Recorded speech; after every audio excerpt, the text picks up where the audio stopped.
UNICEF France et la Fondation Visio présentent la collection Calliope.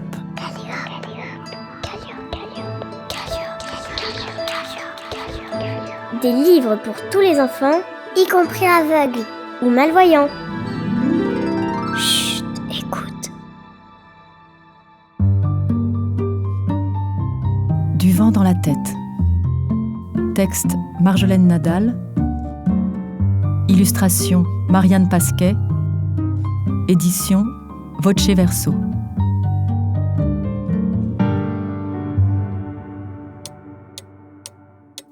Ce matin d'automne, ça ne va pas.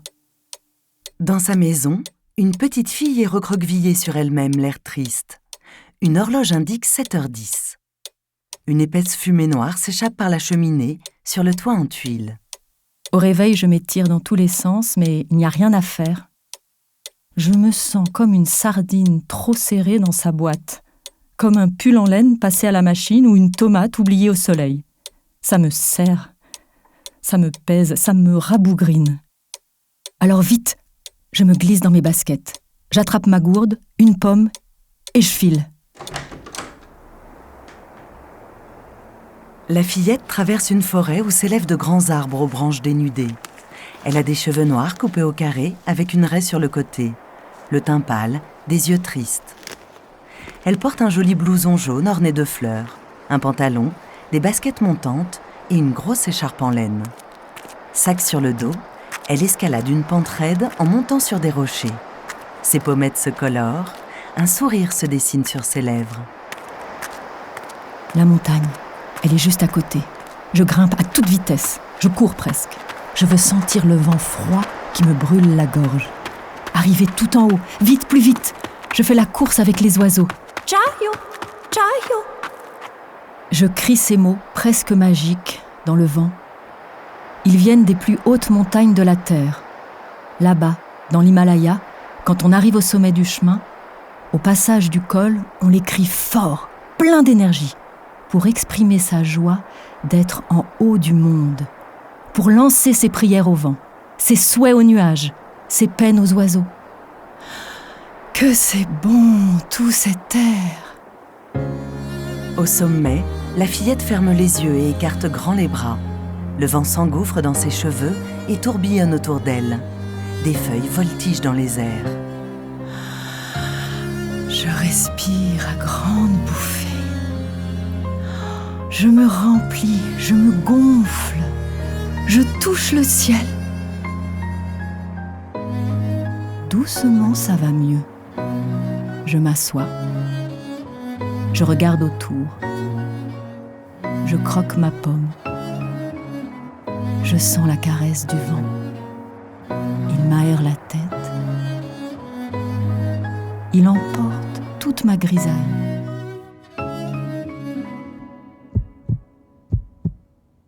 Lentement, je redescends. Je pose un pied devant l'autre. J'entends respirer les rochers. Mon cœur bat et c'est parti. La vie reprend son rythme. Dans sa maison, elle s'amuse avec des caplas. Elle dessine un bonhomme dans son grand cahier à spirale. Allongée par terre sur le ventre, elle lit une histoire. À genoux sur une chaise devant un miroir, elle tire la langue. Elle attache un petit bouchon au bout d'un fil et taquine son chat qui tend la patte pour l'attraper. Je me lave, je marche, je parle, j'écris, je mange, je parle encore, je ris, je construis, j'écoute, je joue avec le chat, je prépare, je donne, je chante, je dessine un peu, je parle toujours, je mange encore, je regarde, je lis et enfin, je dors.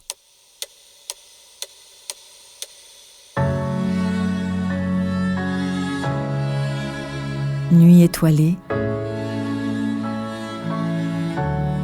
réveil gris. Et voilà que ça recommence. Ça me reprend, pareil.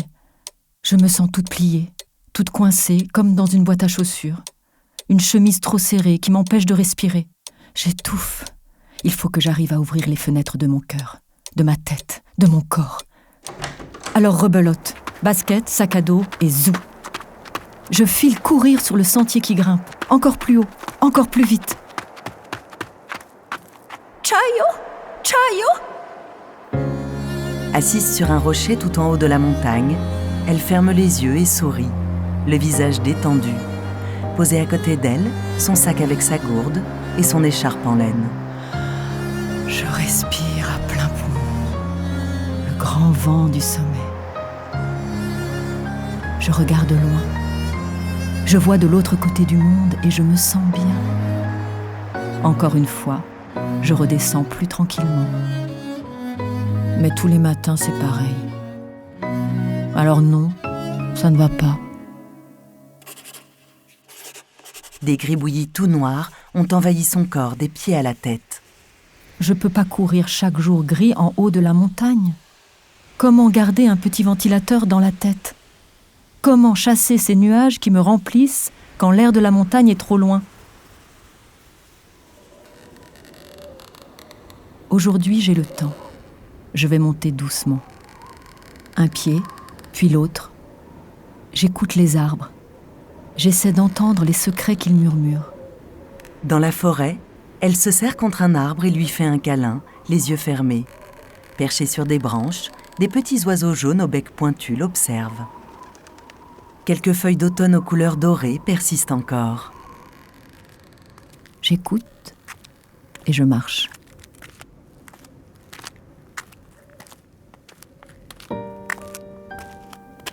Arrivé en haut, je m'assois sur un gros caillou qui semble me sourire.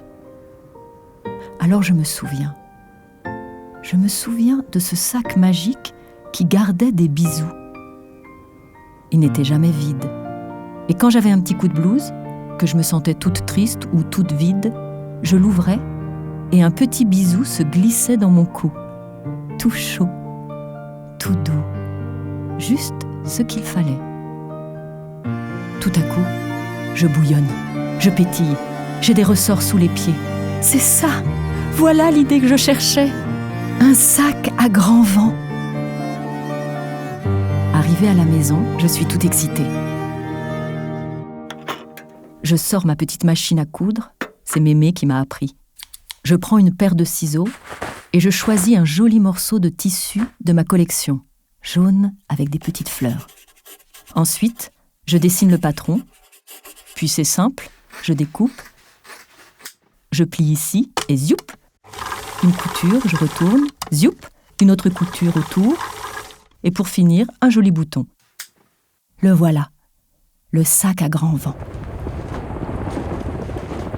Pour le remplir les premières fois, je l'ouvre bien grand en haut de la montagne pour que se glissent à l'intérieur tourbillons et petites bises.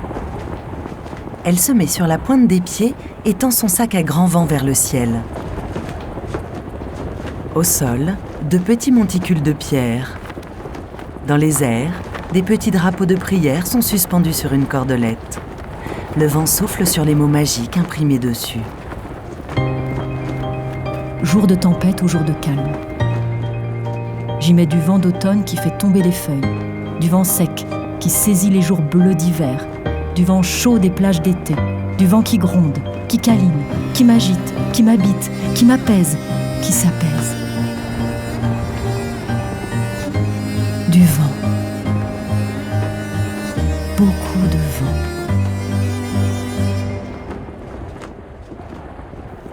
Les matins gris, j'ouvre mon sac avec précaution et je laisse une grande bouffée d'air s'engouffrer dans ma tête.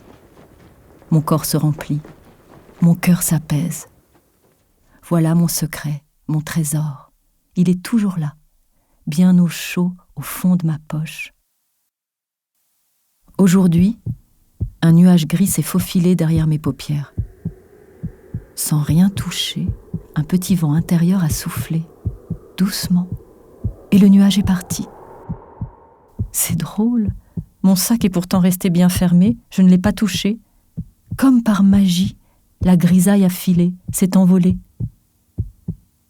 Je respire calmement la vie.